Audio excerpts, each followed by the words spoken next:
Assalamualaikum warahmatullahi wabarakatuh.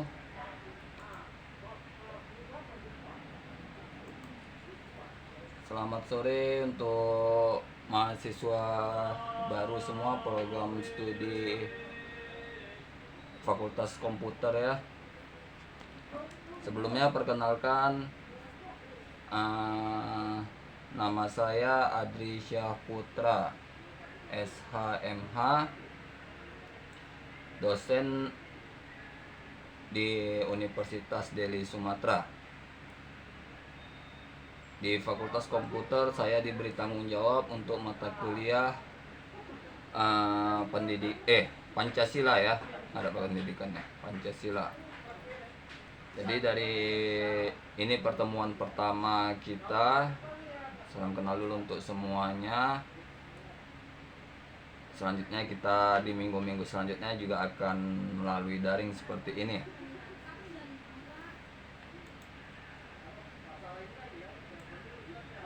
Ya.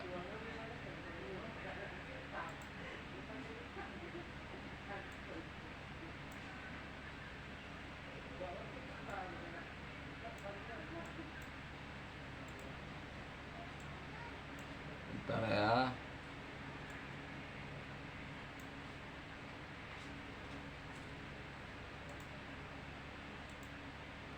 Ya, hari ini kita masuk di pertemuan pertama dan kedua dalam kajian Pancasila dalam kajian sejarah bangsa Indonesia.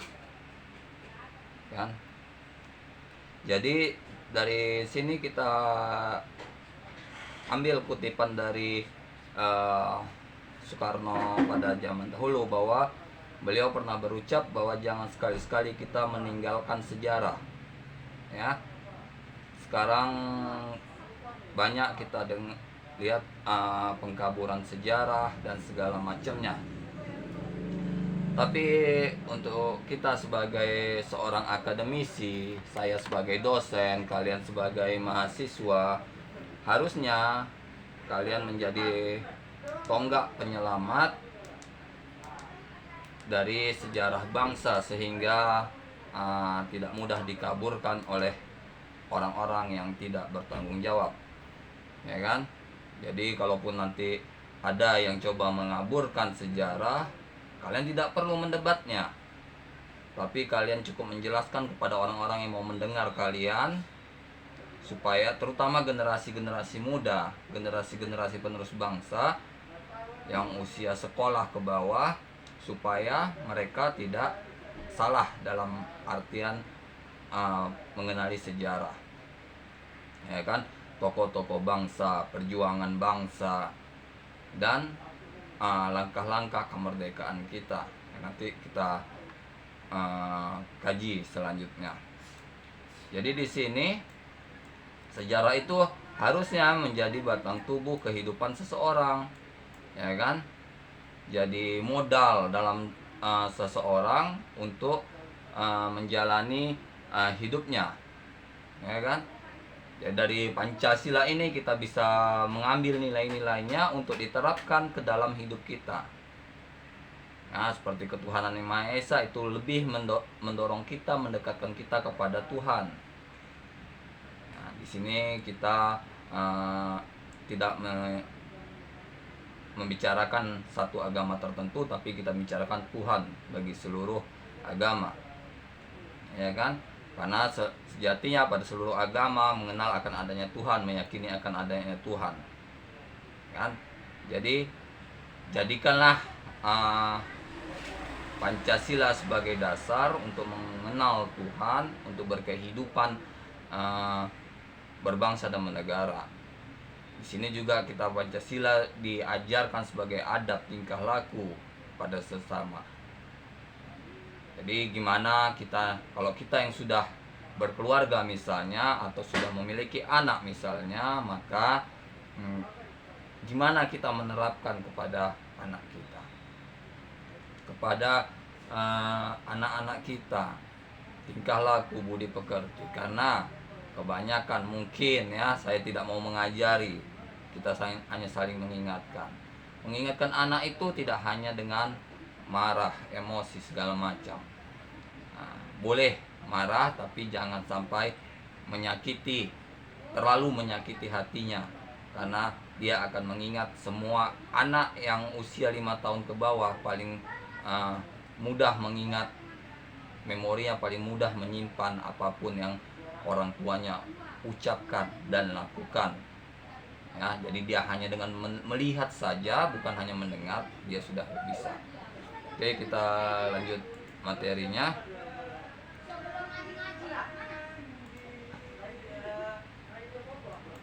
Jadi Pancasila di era prakemerdekaan.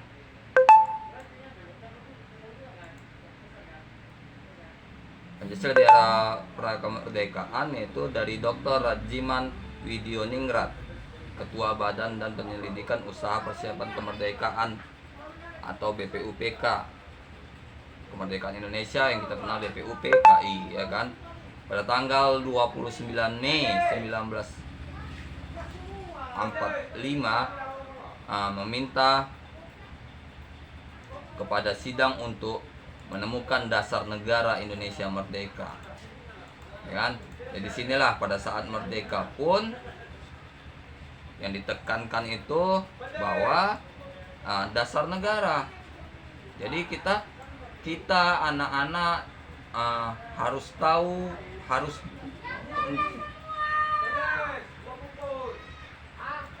untuk anak-anak harus kita kasih tahu dasar negara, ya kan, dasar hukum, tidak terlepas dari ajaran agama.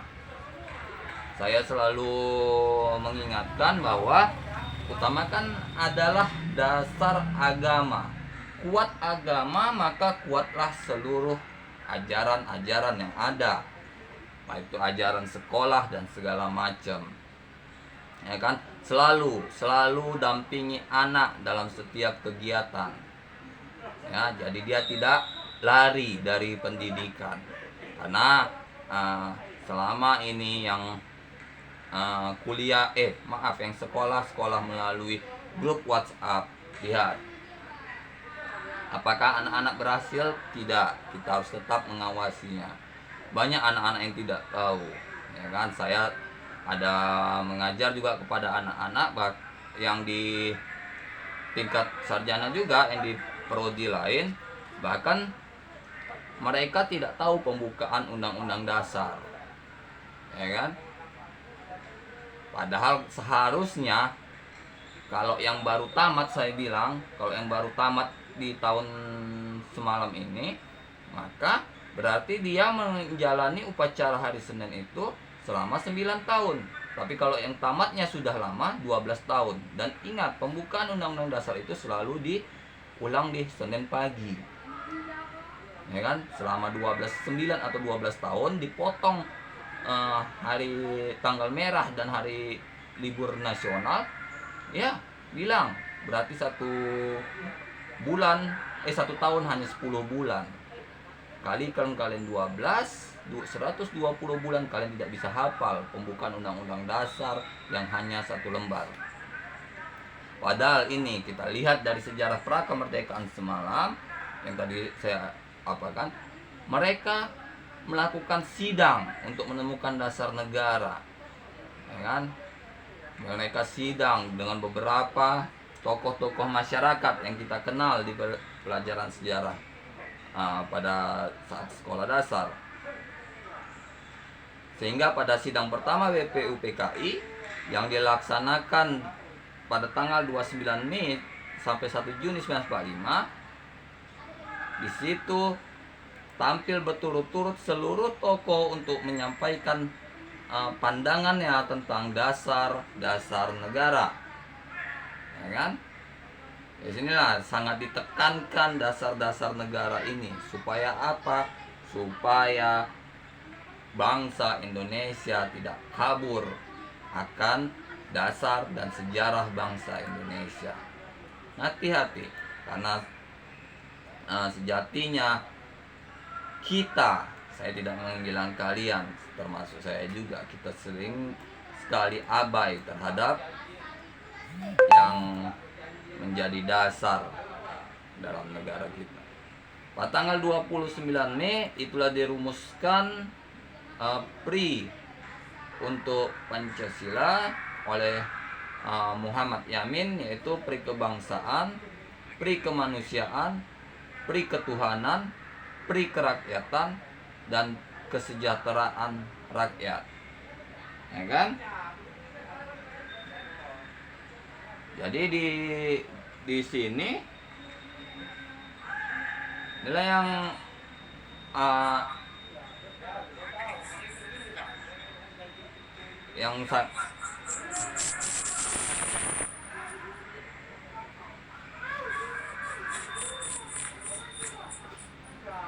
di sinilah yang kita hafalkan,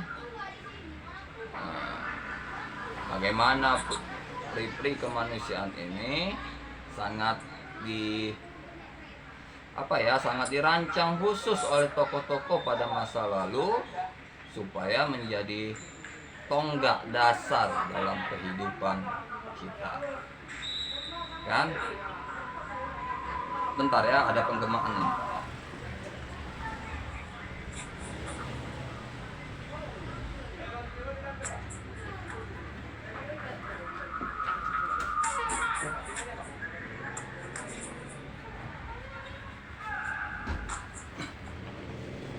Oke,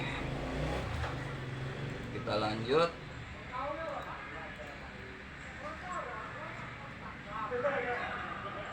Selanjutnya di sini ada teori yang didasarkan oleh Profesor Dr. Supomo pada tanggal 30 Mei 1945. Jadi itu beberapa bulan sebelum proklamasi kemerdekaan Indonesia. Ya kan? Di sini yang diutarakan oleh Dr. Supomo yaitu teori negara perseorangan atau individualis. Ada paham negara kelas dan paham negara integralistik. Ya kan? Karena di teori negara persatuan ini ditekankan untuk bagaimana negara itu berdiri sendiri, ya, berdiri sendiri tanpa ada ketergantungan terhadap negara lain, ya.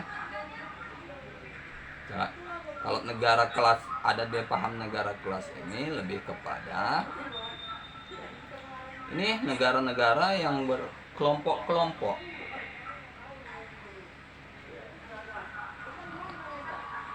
Berkelompok-kelompok. Maaf ya penggemaan. Saya matikan mic dulu.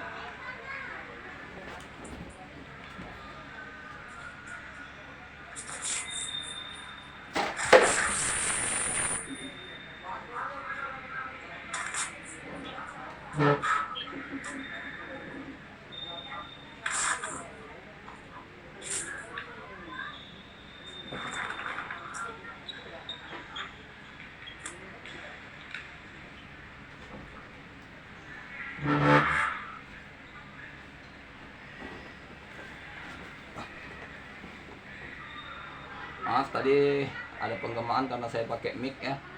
Ini udah saya pakai mic apa aja, mic dari laptop saya aja.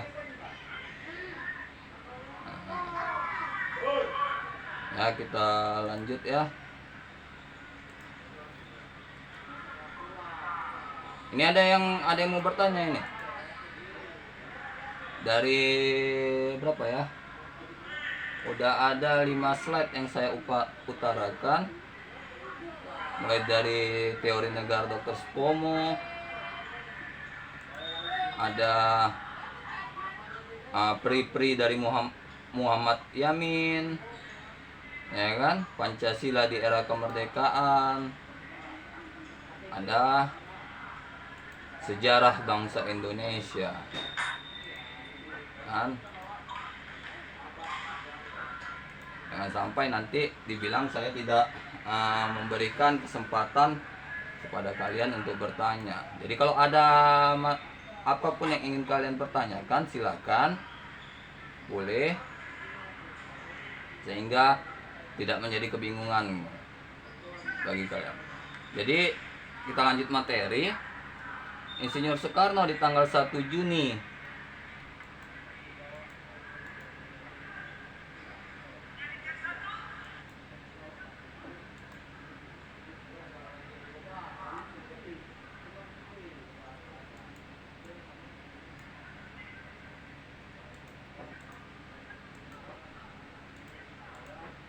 Insinyur Soekarno di tanggal 1 Juni 1945 ada mengemukakan beberapa. Yang pertama, nasionalisme, yaitu kebangsaan Indonesia atau cinta kepada bangsa Indonesia. Kalau kita tidak cinta kepada bangsa Indonesia, siapa lagi yang akan mengakui negara kita? Kita tidak bisa berpangku tangan kepada pihak lain, pihak asing. Kita harus selalu menjunjung tinggi, membanggakan negara bangsa Indonesia, ya kan? Dengan apa? Bukan kita harus tampil, bukan, tapi kita mengenal sejarah. Kita mengajarkan sejarah kepada anak-anak kita atau adik-adik kita, kan? Sejarah apa? Pancasila. Dari apa? Di nasionalismenya, kebangsaan Indonesia, cinta akan bangsa Indonesia. Ada internasionalisme, pri kemanusiaan, ya, pri kemanusiaan. Dalam hal ini itu peka terhadap sesama, ya. Jangan kalian cuek, karena selalu saya bilang, kalau banyak sekarang kita lihat di masyarakat yang bersikap cuek. Cuek seperti apa? Lihat, makin menjamurnya ambulan-ambulan gratis bagi yang Islam.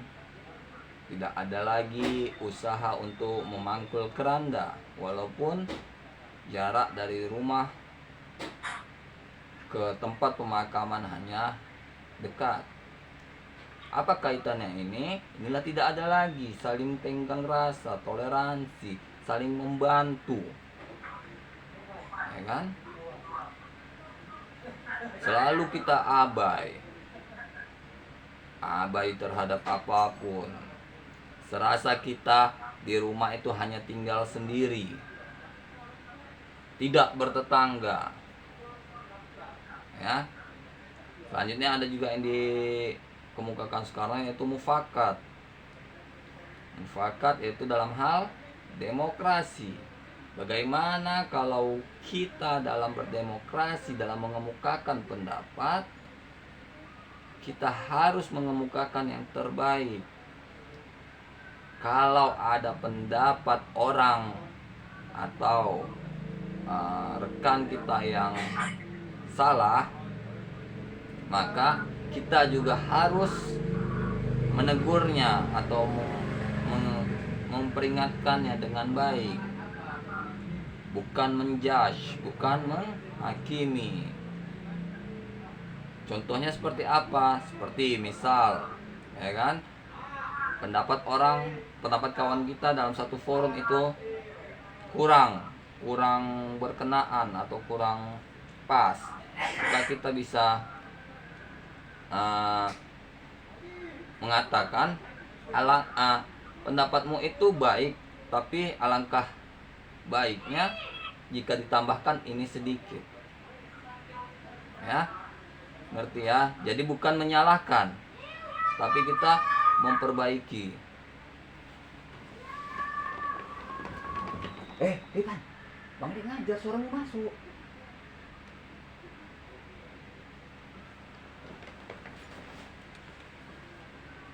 Selanjutnya ada yang kesejahteraan sosial yang dikemukakan oleh Presiden Soekarno, itu kesejahteraan sosial. Gimana? Jadi Soekarno pada saat itu merumuskan bahwa masyarakat itu harus hidup sejahtera.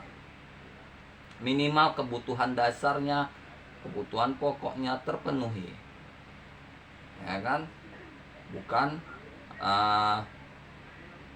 seperti kebanyakan sekarang, ya kan? Yang saya pun tidak bisa bicara banyak, kalian yang merasakan. Kalian hidup pada saat sekarang ini, apakah hak-hak kita sudah terpenuhi atau tidak. Tapi kalau secara saya pribadi, saya tidak bilang kelompok ya, secara saya pribadi ya belum terpenuhi.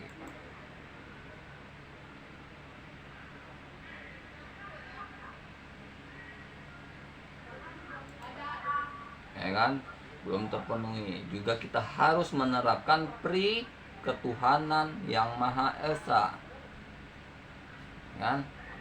Mana anak-anak kita atau diri kita sendiri, anak keluarga kita sadar dan takut akan adanya Tuhan. Karena kebanyakan sekarang, saya tidak bilang siapapun, kebanyakan sekarang beragama tapi tidak takut akan agama. Banyak sekarang. Nilai-nilai ini yang saya ajarkan, dimana yang semuanya ini masuk dalam sila-sila dalam ketuhanan yang Maha Esa. Seperti yang kita tahu, yang pertama adalah ketuhanan yang Maha Esa. Jadi seluruh warga negara yang ada di Indonesia saat ini, mau tidak mau, dia harus memeluk satu agama tertentu. Saya tidak bilang satu agama ya, memeluk suatu agama. Berarti kita sini ada berapa agama? Ada 5. Bebas, negara kita masih bebas memberikan pilihan kepada warga masyarakatnya untuk agar dapat memilih agama sesuai dengan keyakinannya sendiri. Kapan seseorang bisa memilih agama? Saat dia sudah berusia dewasa, sudah bisa menentukan jalan hidupnya sendiri. Kalau dalam hukum, sudah bisa mempertanggungjawabkan apa yang menjadi perbuatannya, kan? Tidak bisa orang yang di bawah pengampuan kita tuntut, ya kan? Seperti apa di bawah pengampuan? Misalnya, mohon maaf, idiot atau keterbelakangan mental dan segala macam.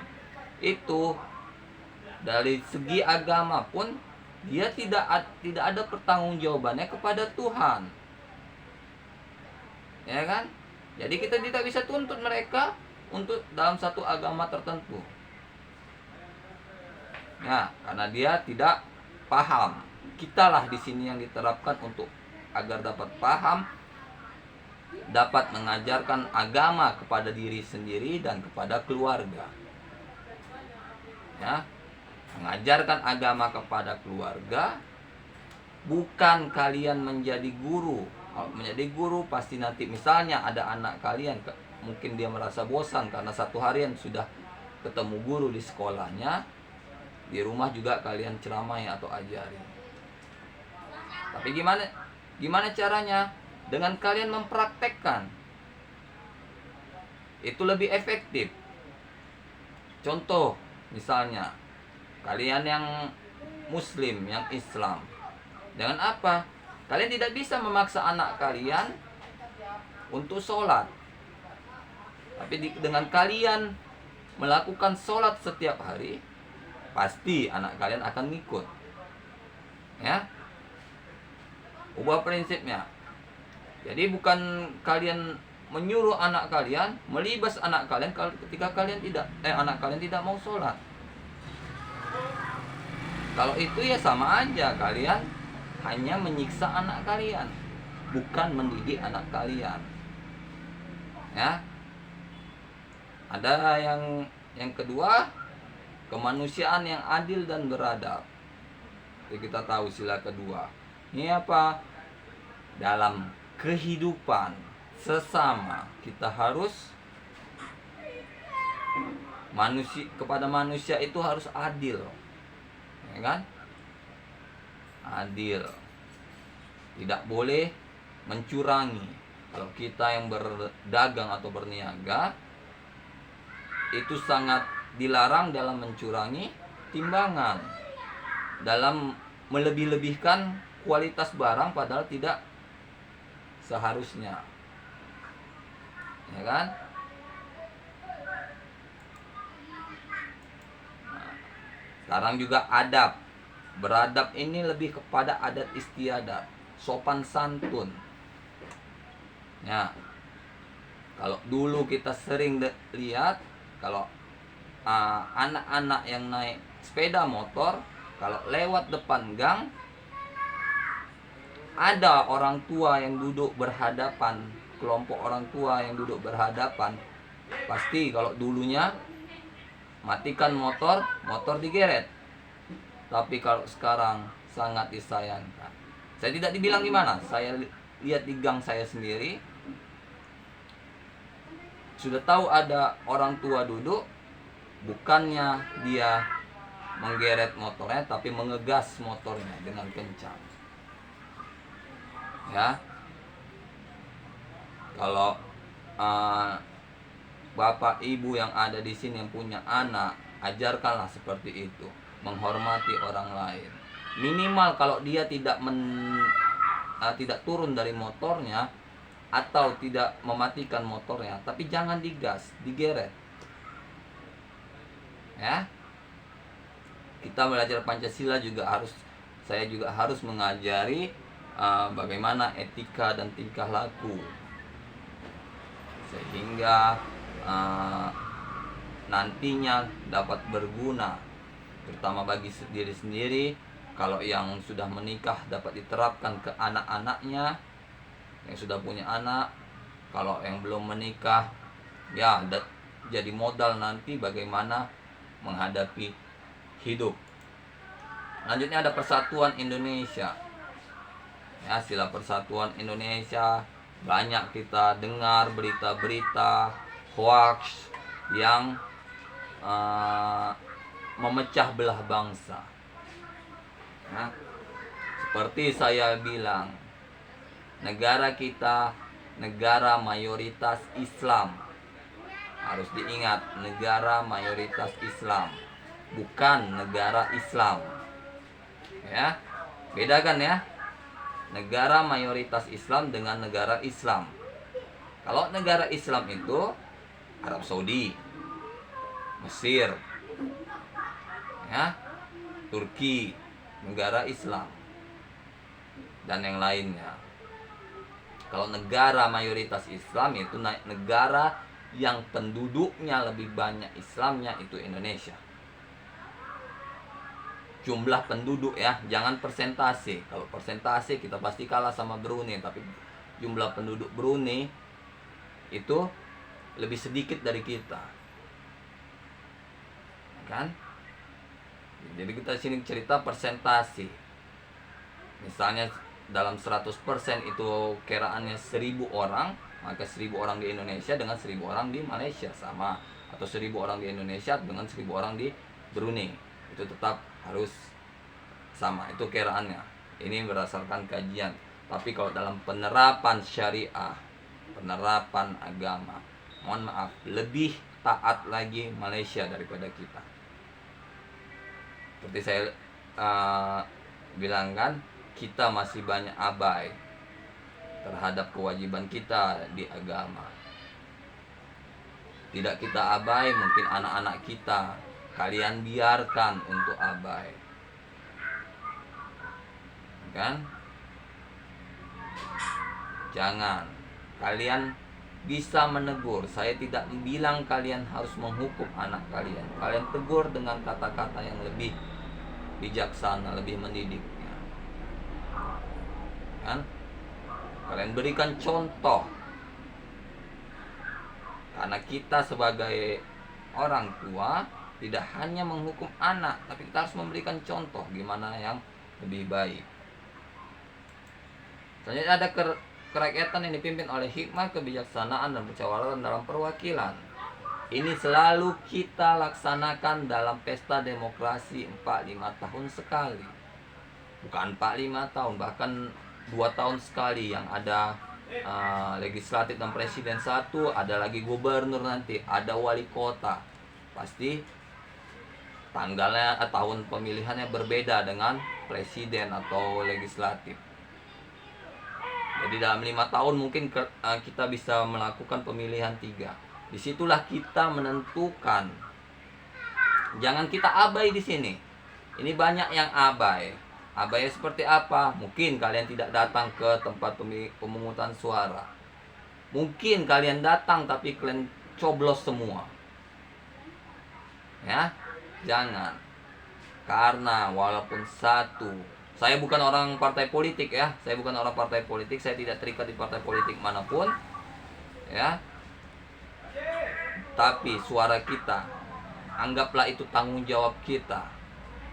Pilihlah yang betul-betul kita percaya.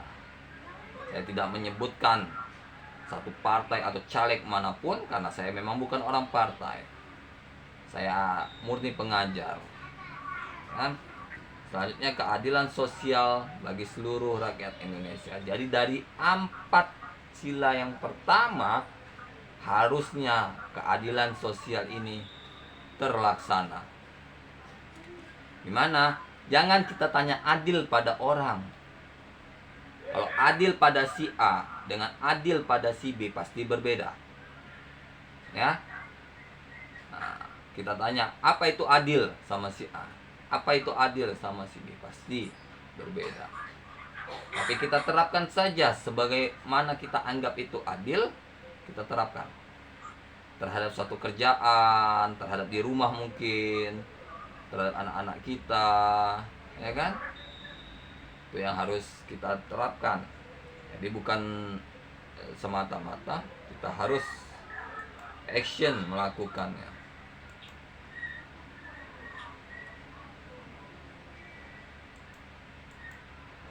Jadi Pancasila ini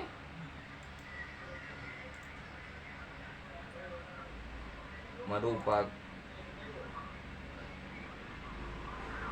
jadi Pancasila ini sudah ada dari dari zaman-zaman dahulu karena diterapkan di masa Soekarno, ya kan? Soekarno sudah diterapkan terus. Walaupun mengalami dinamika politik, perubahan presiden, DPR dan segala macam, kan berubah orang, berubah peraturan, ya. Bagaimana dengan perubahan-perubahan itu, nilai-nilai dalam Pancasila? Kalau kita memang bukan orang politik, paling tidak nilai-nilai ini bisa kita terapkan dalam lingkungan keluarga kita yang pertama. Kalau bisa lebih besar lagi lingkungan tempat tinggal kita. Ya. Contoh bagaimana? Gimana Pak? Ya kan? Tak harus apa juga. Gimana Pak maksud Bapak diterapkan dalam lingkungan keluarga kita? Ya, itu sangat bagus kalau memang kalian tahu. Kita bisa buat gerakan gotong royong. Pertama undang untuk bersihkan wilayah tempat tinggal kalian saja. Tempat tinggal kalian saja, nggak usah cerita banyak-banyak, ya. Nggak usah terlalu banyak kita bilang inilah itu. Kita mulai pertama dengan tempat tinggal kita. Ajak warga. Kalau memang warga tidak mau, kita kerjakan sendiri, tapi hanya sebatas tempat tinggal kita. Kalau kita rutin melakukan misalnya seminggu sekali, orang pasti akan ikut membersihkan rumahnya juga. Dengan seperti itu kita sudah membangun nuansa yang baik di lingkungan tempat tinggal kita. Kalau kita memang bukan pemimpin atau tokoh masyarakat di lingkungan kita, dengan seperti itulah kita melakukan terlebih dahulu. Ya, kadang orang ini banyak yang cakapnya aja, kerjanya tak mau, ya kan? Banyak nih cakapnya, suruhnya ini, suruhnya itu, suruhnya enggak. Jadi harus action dulu. Bagaimana perbuatan kita ini. Selanjutnya di era kemerdekaan, seperti kita sudah tahu ada teks proklamasi di Piagam Jakarta, ini kemudian disahkan oleh sidang.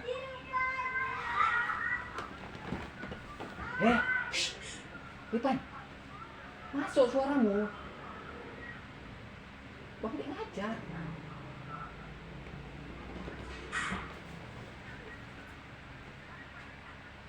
Di era kemerdekaan, piagam, mohon maaf ya, tadi ada anak di depan rumah saya yang lagi main burung merpati,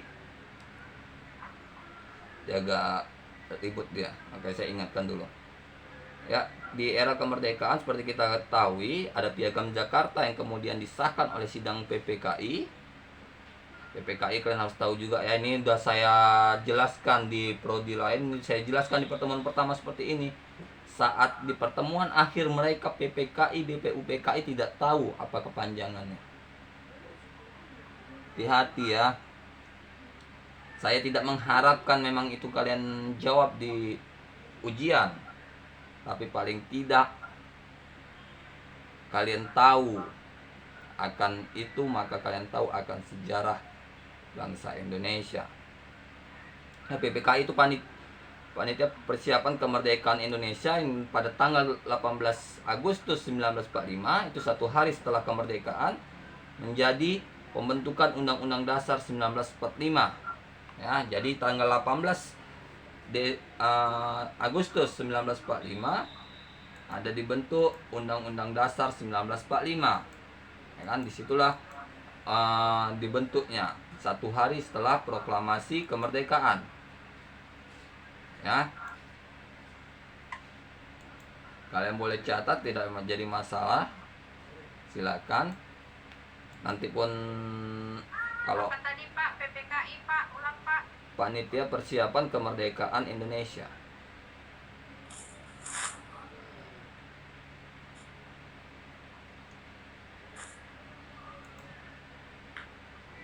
Setelah terlebih dahulu dihapus 7 kata dari kalimat ketuhanan. Jadi kata pertama itu ketuhanan dengan kewajiban menjalankan syariat Islam bagi pemeluk-pemeluknya. Ya. Jadi itu kata pertama dalam pembentukan sila-sila Pancasila. Itulah yang kata-kata pertamanya itu, bahwa ketuhanan dengan kewajiban menjalankan syariat Islam bagi pemeluk-pemeluk.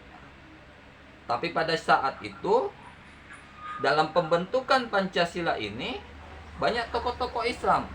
Mereka menilai bahwa memang mayoritas di sini adalah Islam, tapi kita tidak bisa kesampingkan masyarakat non-muslim. Maka jadinya sila pertama ketuhanan yang Maha Esa. Syariat Islamnya dihilangkan. Karena kalau syariat Islamnya terus dipertahankan, apa dampaknya pada saat zaman sekarang ini yang sangat rentan dengan isu-isu agama, ras, politik, budaya, ya kan? Hati-hati. Makanya kita harus, kalau kita punya anak, kita harus menjelaskannya dengan sangat baik agar tidak menjadi salah paham. Kalau kalian ada yang tidak dimengerti, maka kalian bisa bertanya kepada siapa yang mungkin mengerti, kepada saya atau dosen-dosen kalian yang lainnya nanti, ya kan? Nanti kalian juga bisa WA saya, ya, bisa tanya bagaimana satu hal tertentu. Kalau ada masalah, ada suatu permasalahan yang kalian tidak mengerti penyelesaiannya, kalian bisa bertukar pikiran kepada orang yang kalian anggap mengerti. Saya tidak harus bilang kalian harus menghubungi saya, tapi yang kalian anggap mengerti atau bisa memberi jawaban kepada pertanyaan kita, kan? Selanjutnya di era Orde Lama, ini setelah Konstitusi RIS, ya, yang dekret Presiden dekret Presiden 5 Juli 1959, Kalau kita tahu dulunya ada konstitusi RIS, ya kan, negara Indonesia yang berdasarkan kepada konstitusi, maka disinilah kita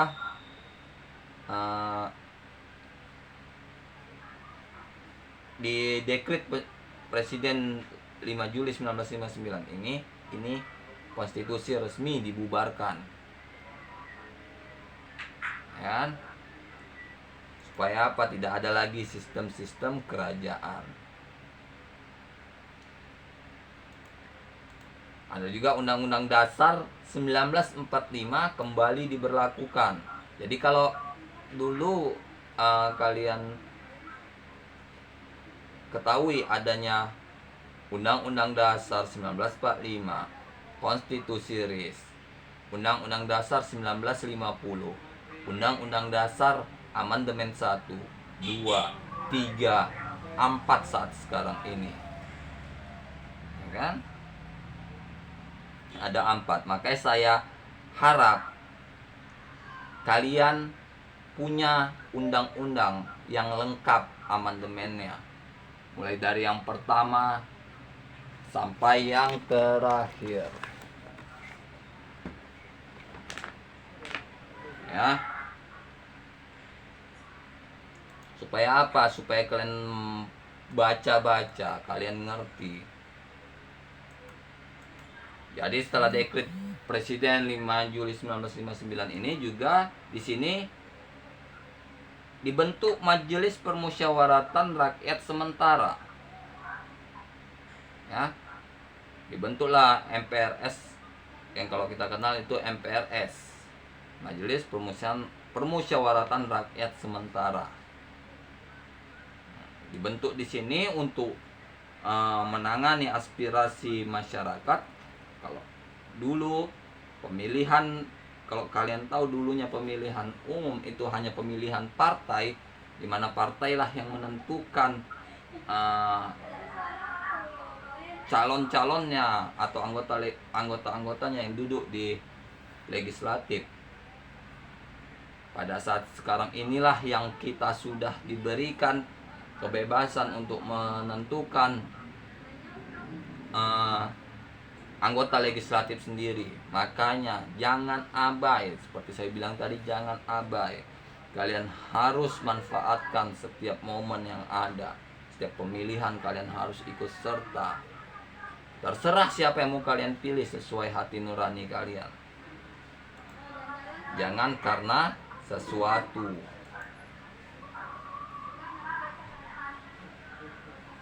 Lanjutnya di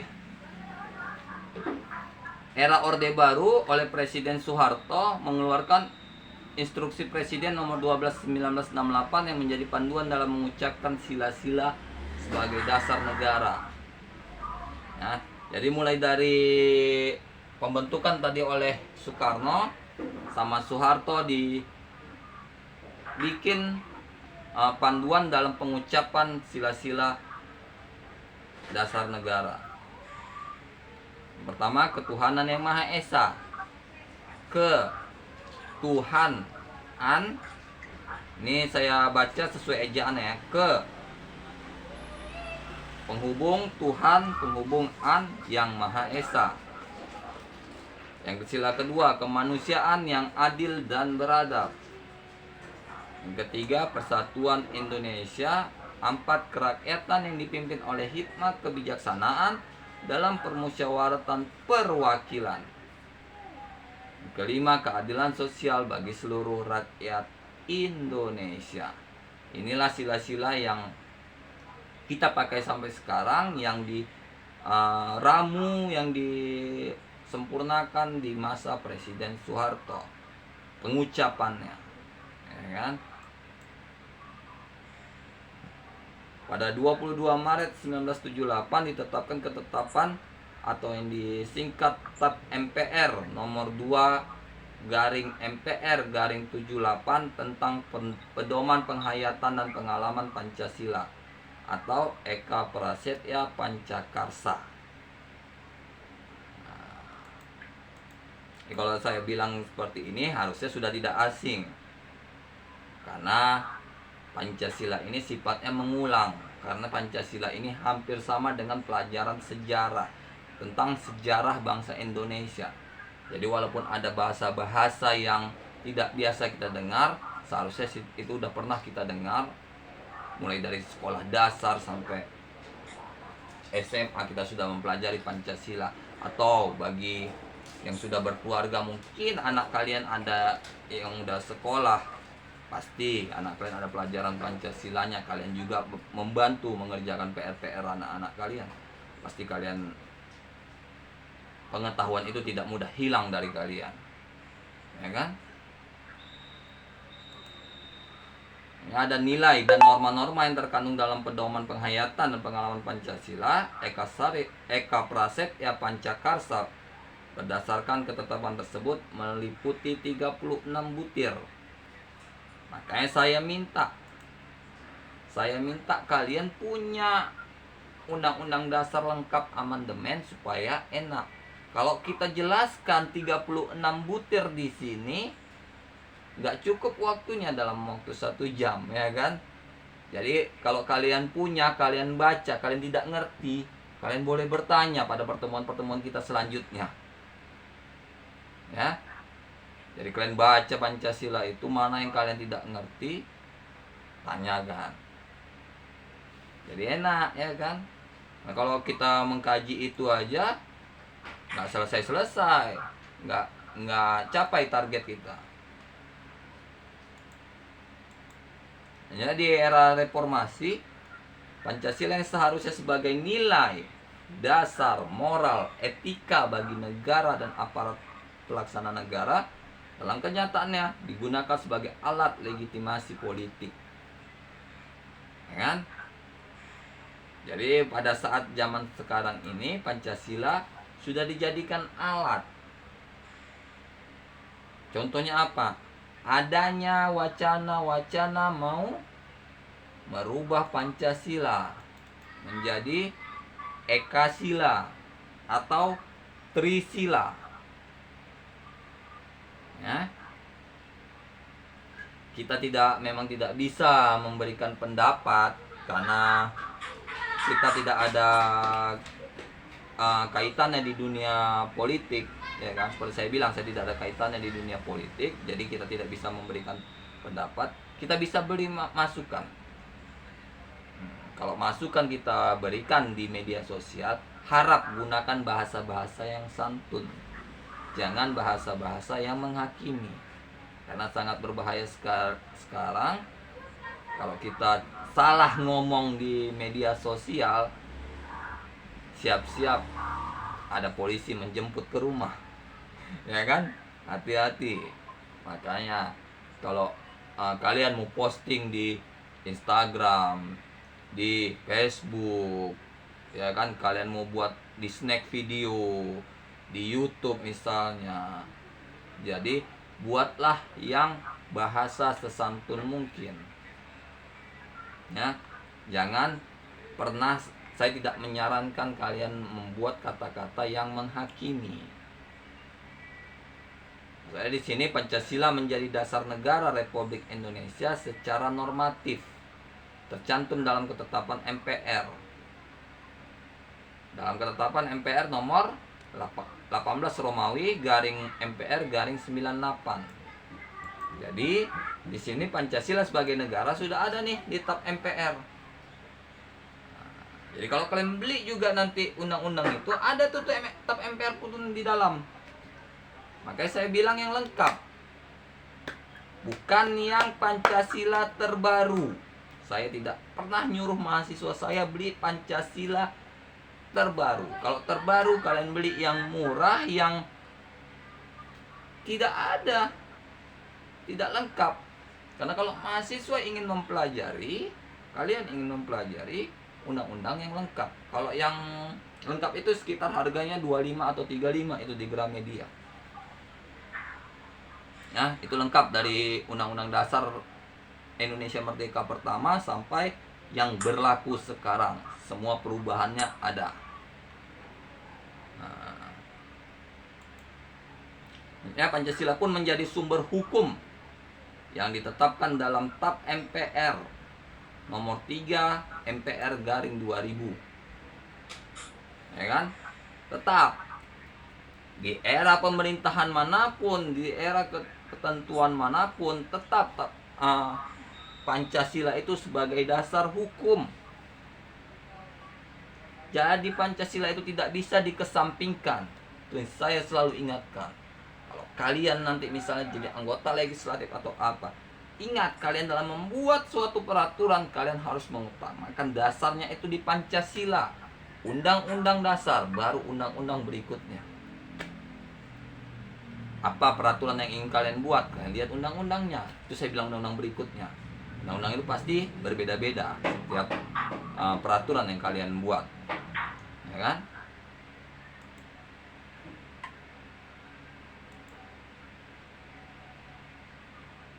Selanjutnya di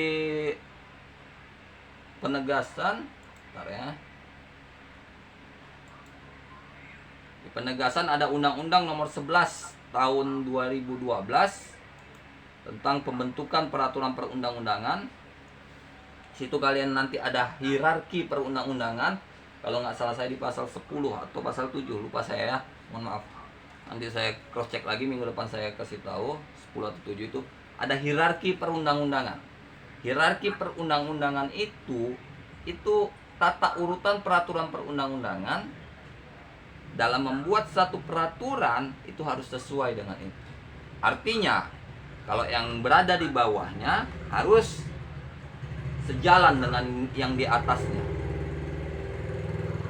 Atau yang di bawahnya tidak boleh bertentangan atau berdiri sendiri berbeda dengan yang di atasnya.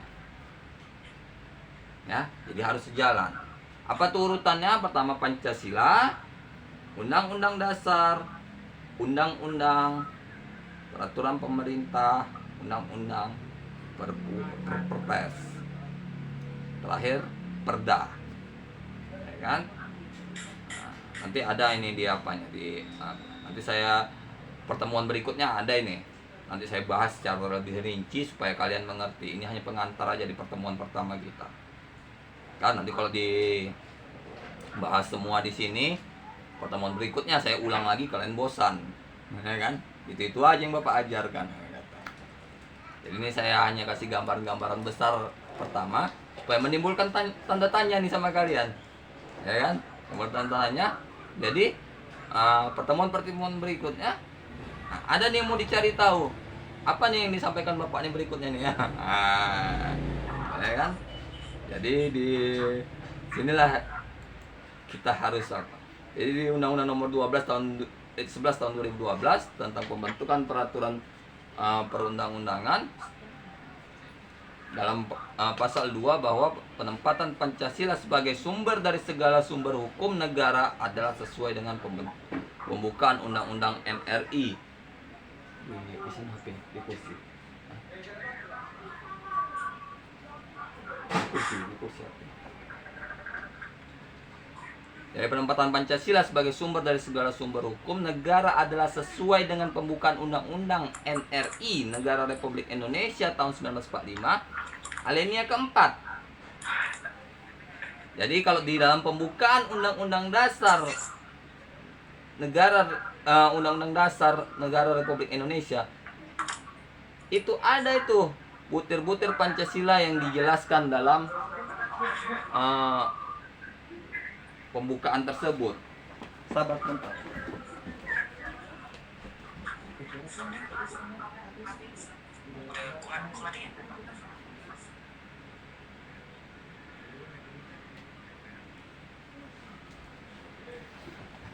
Mohon maaf ya.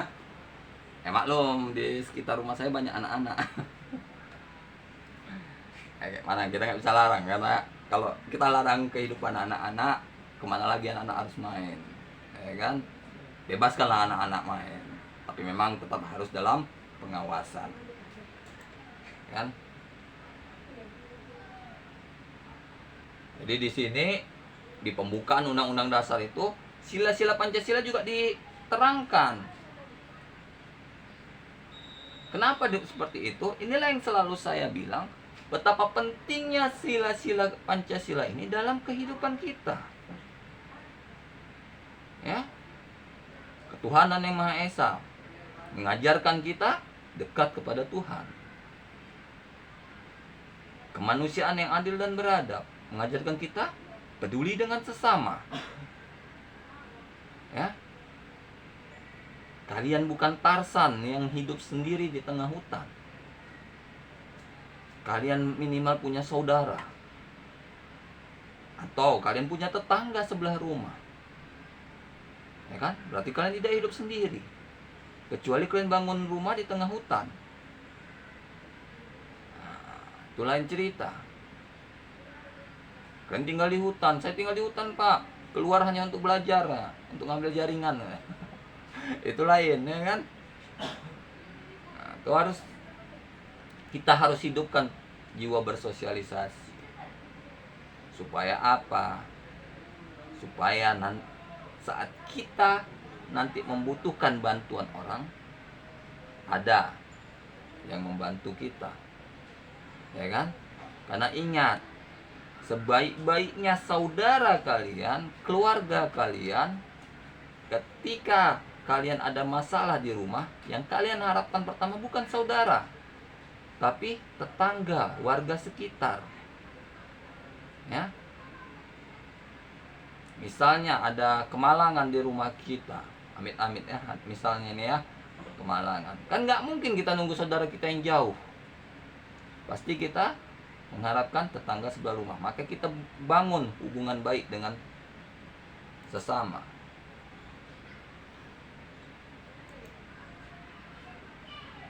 Yang terakhir ada di pasal 35 Undang-Undang Nomor 12 Tahun 2012 tentang pendidikan tinggi yang menyatakan bahwa kurikulum pendidikan tinggi wajib memuat mata kuliah agama, Pancasila, kewarganegaraan, dan bahasa Indonesia. Nah, inilah yang saya bilang tadi, betapa pentingnya semua hal itu. Ya kan? Makanya di silabus mata kuliah kalian ada nih mata kuliah agama, ya, Pancasila, ini yang saya ajar. Kewarganegaraan mungkin nanti semester 2. Ada bahasa Indonesia, ada. Ya, semalam ya masuk ya. Dan ada. Memang itu dia wajib. Walaupun kalian sudah ngerti, sini hanya penguatan, pembekalan supaya kalian lebih mengerti, lebih paham. Kalau ada yang tidak mengerti, saya bilang setiap saya ngajar, kalau ada kalian tidak mengerti, kalian tanya melalui Zoom ini. Kalau sekarang belum kepikiran, mungkin nanti setelah jamnya berakhir baru tadi ini yang mau saya tanya sama Pak Adri. Ya udah, kalian WA, nggak apa-apa, nanti saya balas. Ya kan? Kalau ada yang bingung ditanya, jangan dipendam sendiri, makin bingung. Ya, ada yang bingung, kalian nggak ngerti apa, kalian pendam sendiri. Ya sampai setahun pun ya kalian nggak bingung terus, nggak tahu apa-apa, nggak tahu jawabannya. Setahun, 2 tahun, 5 tahun, sampai kapan pun kalian bingung. Nah, nanti kalau kalian share ke orang, nggak mesti saya, kalau ke saya pun nggak masalah, saya pun nggak keberatan, saling berbagi ilmu. Kalian share ke saya, nanti kalau bisa saya kasih solusi yang terbaik untuk yang kalian pertanyakan itu. Ya.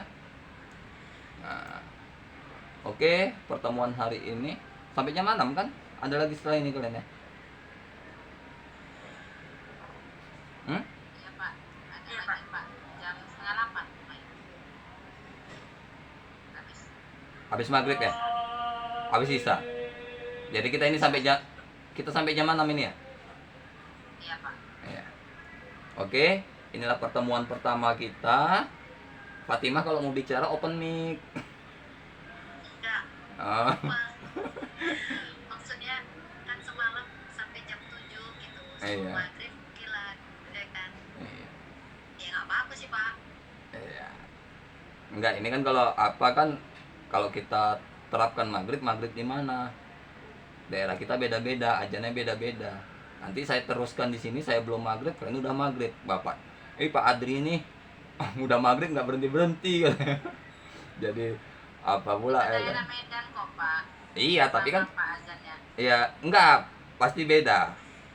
Bedanya cuma beberapa menit aja. Nggak ada tuh yang sama pas. Ini memang seharusnya sampai jam 6 ya, karena di Rasul pun jam 6, kalian pun jam 6 kan. Nah, kalau ada yang mau ditanyakan sebelum kita akhiri, silakan bertanya. Pak, Nah, kalau bisa kan saya tadi nggak begitu ini kan Pak, karena di sini bising gitu kan nah. Pak. Minta materinya gitu loh Pak, untuk dipelajarin gitu. Udah ada grup kita. Sepertinya udah tadi Pak, di Pak Arif. Iya, kalau udah ada nanti, Materi lah Pak. ya nanti saya share nanti di grup materinya supaya kalian juga paham ya kan. Karena kondisi kalau zooming ini kan nggak tentu juga. Daerah kalian mungkin banyak anak-anak seperti di tempat saya kan. Saya Kalian setengah udah duit-duit juga lah Pak. Saya masih kerja Pak, kalau jam segitu, jam 5 selesai sekitar seginilah gitu Pak. iya, aman nanti dibagi kok. Ada nanti saya kasih. Oke, ada lagi yang mau bertanya? Kalau enggak, biar kita akhiri. Terima kasih atas perhatian kalian semua dalam pertemuan pertama kita ini. Sekali lagi selalu saya ingatkan, kalau ada yang ingin ditanyakan silakan bertanya. Jangan dipendam sendiri. Nanti bahan tetap saya share di grup. Demikian pertemuan hari ini. Terima kasih atas kehadiran kalian. Lebih dan kurang saya mohon maaf. Kepada Allah saya mohon ampun. Wabillahi taufik wal hidayah. Assalamualaikum warahmatullahi wabarakatuh. Terima kasih ya Pak. Ya.